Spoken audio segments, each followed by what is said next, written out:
Friends, आज के इस वीडियो में हम जानेंगे भारतीय दंड संहिता के अंतर्गत किए गए अपराध और उन अपराधों के लिए क्या सज़ा होती है उनके बारे में। भारतीय दंड संहिता में कुल मिलाकर 511 धाराएं हैं। इन 511 धाराओं में कुछ धाराओं में अपराध की परिभाषा दी गई है और कुछ धाराओं में इन्हीं अपराधों के बारे में दी जाने वाली सज़ा का प्रोविज़न किया गया है। तो आज की इस वीडियो में हम इन सभी 511 धाराओं के बारे में नहीं जानेंगे, बल्कि हम उन धाराओं के बारे में बात करेंगे जो कि बहुत ज़्यादा चर्चा में रहती हैं। सबसे पहले बात करते हैं धारा 166A के बारे में, जो कि बात करती है एक लोक सेवक की, यानी कि गवर्नमेंट के अंदर काम करने वाले व्यक्ति की, अगर उसके द्वारा लॉ के आदेश के अनुसार अगर कानून के आदेश के अनुसार अगर उसका उल्लंघन करता है तो उस लोक सेवक को कम से कम 1 साल के लिए कारावास या फिर जुर्माना या दोनों से दंडित किया जा सकता है। ये अपराध आसंज्ञेय अपराध की कैटेगरी में आता है। धारा 166A जमानती अपराध होता है, जिसमें कि अभियुक्त को जमानत में रिहा किया जा सकता है। धारा 166A के अंतर्गत आने वाले सभी मामलों की सुनवाई फर्स्ट ग्रेड मजिस्ट्रेट के कोर्ट में होती है। अब बात करते हैं धारा 326A के बारे में, जो कि बात करती है तेजाब की। अगर कोई भी व्यक्ति किसी दूसरे व्यक्ति के शरीर पर या बॉडी के किसी एक पार्ट पर तेजाब फेंकता है और गंभीर रूप से उसे नुकसान पहुंचाने की कोशिश करता है, तो ऐसे व्यक्ति पर धारा 326A के तहत मामला दर्ज किया जाता है और दोषी पाए जाने पर 10 साल से लेकर आजीवन कारावास तक की सज़ा दी जाती है और 10 लाख रुपए का जुर्माना भी लगाया जाता है। धारा 326A एक संज्ञेय अपराध की कैटेगरी में आता है। 326A अजमानती अपराध होता है, जिसमें कि अभियुक्त को जमानत कोर्ट के विचार करने के बाद ही मिलती है। धारा 326A के अंतर्गत आने वाले सभी मामलों की सुनवाई सेशन कोर्ट में की जाती है। अब बात करते हैं धारा 326B की, जो कि अपनी इच्छा से तेजाब फेंकता है या फिर फेंकने की कोशिश करता है। जब कोई व्यक्ति अपनी इच्छा से किसी दूसरे व्यक्ति पर तेजाब या फिर कोई ज्वलनशील पदार्थ फेंकता है या फिर फेंकने की कोशिश करता है, तो ऐसे व्यक्ति पर धारा 326B के तहत मामला दर्ज किया जाता है। अगर इसमें दोषी पाया जाता है वो व्यक्ति, तो 5 साल से लेकर उसे 7 साल तक का कारावास होगा और उस पर जुर्माना भी लगाया जाएगा। धारा 326B एक असंज्ञेय अपराध होता है। धारा 326B अजमानती अपराध भी है, जिसमें कि अभियुक्त को जमानत कोर्ट के विचार करने के बाद ही मिलती है। धारा 326B के अंतर्गत आने वाले सभी मामलों की सुनवाई सेशन कोर्ट में की जाती है। अब बात करते हैं धारा 354 की, जो कि स्त्री की लज्जा भंग करने के इरादे से उस पर हमला करना या फिर कोई आपराधिक बल का प्रयोग करना। अगर कोई किसी स्त्री की लज्जा भंग करने के इरादे से उस स्त्री पर हमला करता है या फिर आपराधिक बल का प्रयोग करता है, तो ऐसे में उस व्यक्ति के खिलाफ धारा 354 के अंतर्गत मामला दर्ज किया जाता है और दोषी पाए जाने पर 1 साल का कारावास, जो कि बढ़ाकर 5 साल तक भी हो सकता है, और जुर्माने से भी दंडित किया जाता है।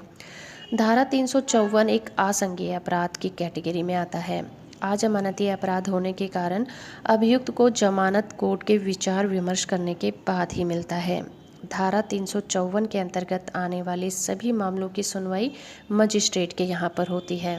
चलिए अब बात करते हैं धारा 354A के बारे में। अगर कोई व्यक्ति किसी स्त्री से शारीरिक संबंध बनाने की इच्छा प्रकट करता है, जो कि उस महिला की इच्छा के विरुद्ध होता है, या फिर ऐसा करने का अनुरोध करता है, या ऐसे करने की मांग रखता है, या फिर उसको कोई अश्लील साहित्य दिखाने की कोशिश करता है, तो ऐसे व्यक्ति को धारा 354A के तहत बुक किया जाता है और दोषी पाने पर उसे 5 साल का कारावास से दंडित किया जाता है। और धारा 354A एक अजमानती अपराध है और इसके अंतर्गत आने वाले सभी मामलों की सुनवाई मजिस्ट्रेट के कोर्ट में होती है। अब बात करते हैं धारा 354B के बारे में। अगर कोई पुरुष किसी स्त्री को सार्वजनिक जगह पर निर्वस्त्र, यानी कि उसके कपड़े उतारने की मंशा से उस पर हमला करता है या फिर आपराधिक बल का प्रयोग करता है, तो उस व्यक्ति के खिलाफ धारा 354B के तहत मामला दर्ज किया जाता है। दोषी पाए जाने पर उस पर 3 साल का कारागार से दंडित किया जाएगा, या जो कि बढ़ाकर 7 साल तक हो सकता है, और जुर्माने से भी दंडित किया जाएगा। ये एक संज्ञेय अपराध की श्रेणी में आता है। धारा 354 बी अजमानती अपराध है। धारा 354 बी के अंतर्गत आने वाले सभी मामलों की सुनवाई मजिस्ट्रेट के कोर्ट में होती है। अब बात करते हैं धारा 354 सी के बारे में।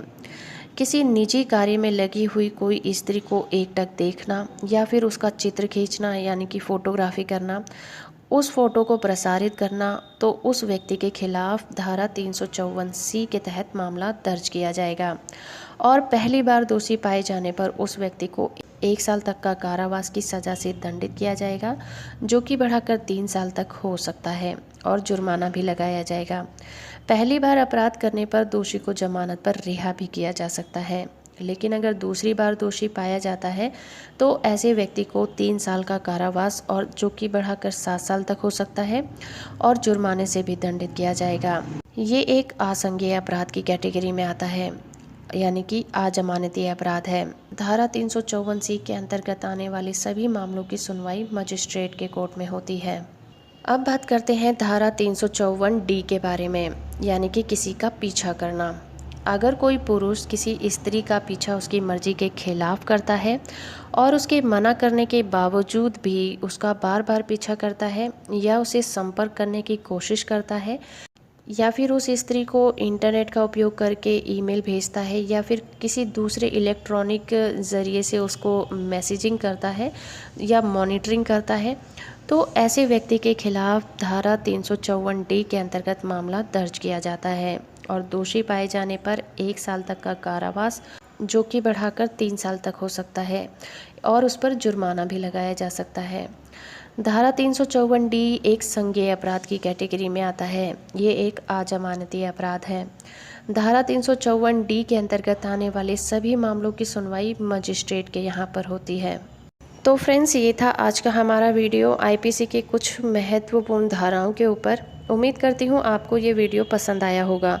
अगर आपको ये वीडियो अच्छा लगा है तो आप इसे लाइक करिए, शेयर करिए, और अगर अभी तक आपने मेरे चैनल को सब्सक्राइब नहीं किया है तो सब्सक्राइब कर लीजिए और साथ में दिए गए बेल आइकन को भी ज़रूर प्रेस करिए। तो फ्रेंड्स, आज के लिए इतना ही। मिलते हैं अपनी नेक्स्ट वीडियो में। तब तक के लिए थैंक यू वेरी मच।